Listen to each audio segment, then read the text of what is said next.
Hello, fellow humanoids of the internet. I'm back with another video. This time, you will not be getting visuals of my pretty face with my super cool sunglasses, but you'll be getting my fingers, my hand, and you'll be introduced to a little Xena book that I created last year based on a theme that is very near and dear to my heart. It's called Deleted, Cancelled, Ghosted, a refreshingly offensive take on human frailty.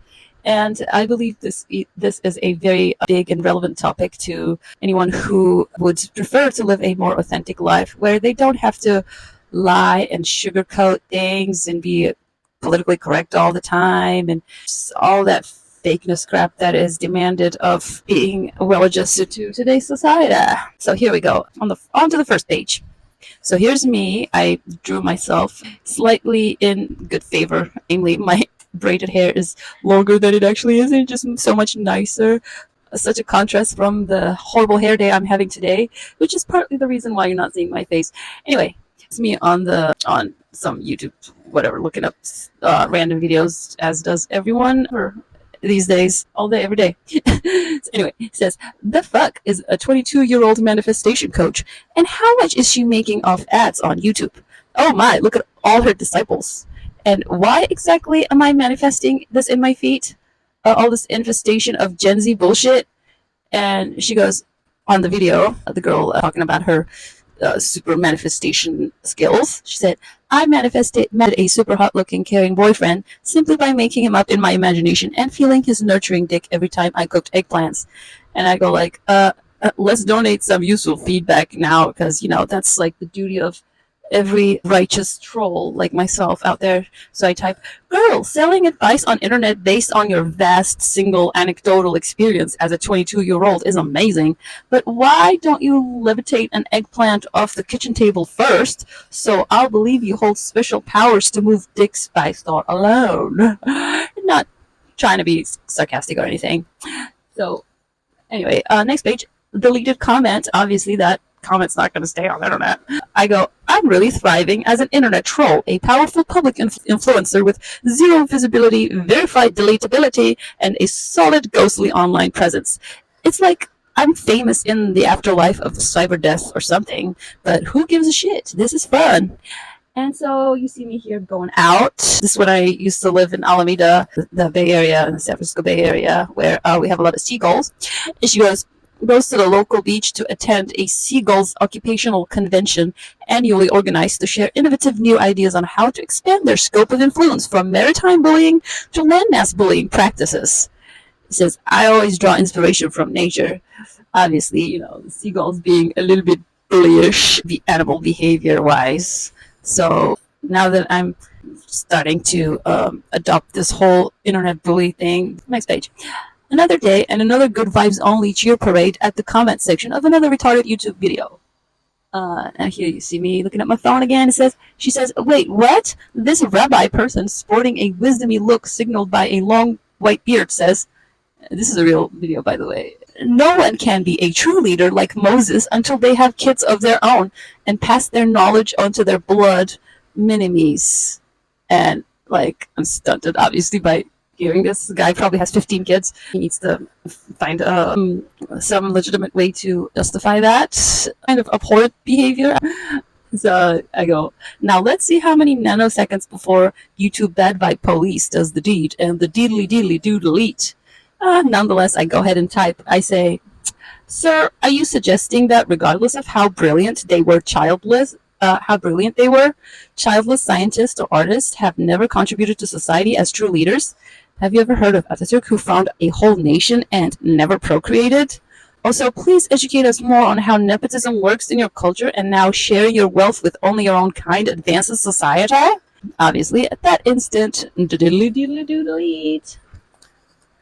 This page is about a Craigslist posting that I have talked about on my video titled Nepotism, a Heart Deficiency. So I'm not going to read it. You can refer to that video if you're on my channel. So I'll skip to the next page. This is again me on the internet, air wrench vibes only. This time it's me interacting with the lovely manosphere, because the roasts of the manosphere are just always more fun. So I say, Women lie too, but usually to protect themselves by being nice so as to not anger or irritate men. He goes, "You man hater, this is why Megto, men going their own way, and we don't want to take you. You only want the rich asshole chads who will pump and dump you. So stay lonely and miserable with your 300 cats till you die. Your supreme ability to type up to 3 everyday insults anonymously online is very intimidating. Feminism and man haters never felt more defeated since you got your high school diploma and learned to type on a computer from your mom's basement." I say, and he goes, "Feminazi, all women are gold diggers, and they will frame me and stain my reputation with a false harassment lawsuit. Stay away from me," he says. And I say, "I would send you a box of pizza and Kleenex to wipe your sweat-infused tears too, but I get it, man. I'm sorry. Daddy was absent, and your abused and abandoned mother emotionally castrated you, trying to turn you into a harmless man-child dependent on her, since no other man will. And now you produce more estrogen, giving you those supple man boobs that won't even get you a pity fuck." Sorry. Yes. You answer. On the next page, we tackle the dating pool question. So here's a single childless 40-year-old woman visiting a local dating pool, jumping off. And here you see a bunch of people, man. And just like the highest one is 6.2 feet.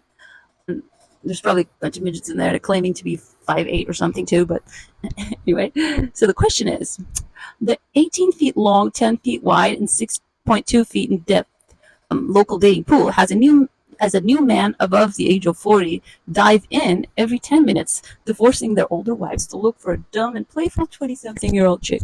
And once every 10 years, one man slips through the crack at the bottom of the pool because he settles after he realizes no one but the unattractive girlfriend will take him. There's a population of 300 men living permanently in the pool because they want endless options, even though they're drowning every day, rendering the average IQ demographics around 83 points. So if the permanents have no spine, balls, or integrity to keep one woman, and the substance that makes women respect enough to pull them out of the pool, what is the probability in cubic volume of men with integrity and IQ of 140 she can find? So yeah, good luck with that. I'll just leave it at that. On to the next page. So I was inspired by the book Little Prince for this page. So called The Little Prince versus Today's Dating Pool. The little prince goes, "My rose is the most beautiful rose in the world. I will cherish and protect my rose forever." And these are like what's happening today. A bunch of men with different takes on how to deal with the rose. One goes, "I have no time to water a planted rose. Put this in a vase. I'll buy a new one when this one dries." Other one goes, "I'll break your back for poking me while cutting you." This one goes, "Ew, this bitch has spikes. I'm offended. She called me a liar. Not touching her again. That's going in the trash." Another one goes, "All roses are fucking the same, but buy them at grocery store for $5, dumped in 3 days." Another one goes, "These roses are just decoration. They don't serve me at all."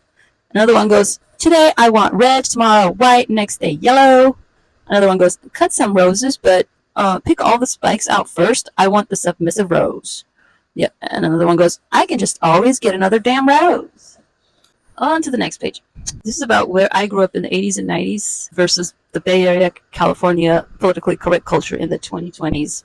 So that's supposedly year 1995. She goes, "I love her. She's my best friend. I can tell her anything." And the other girl goes, "I love her. I can be all myself with her. Total trust." She goes, "Get out of here. Stop being retarded." And she goes, "Hey, you need to contain your farts." So back when you could trust people and feel safer because they didn't hide what they were really thinking or feeling behind polite, marketable, politically correct speech, while their dark thoughts were festering inside, we could all connect and love deeper when we know someone inside out. So that's year 2023. The one goes, "I can't stand this loud as bitch," but only in her head. And out of her mouth, you hear, "I love your fake lashes."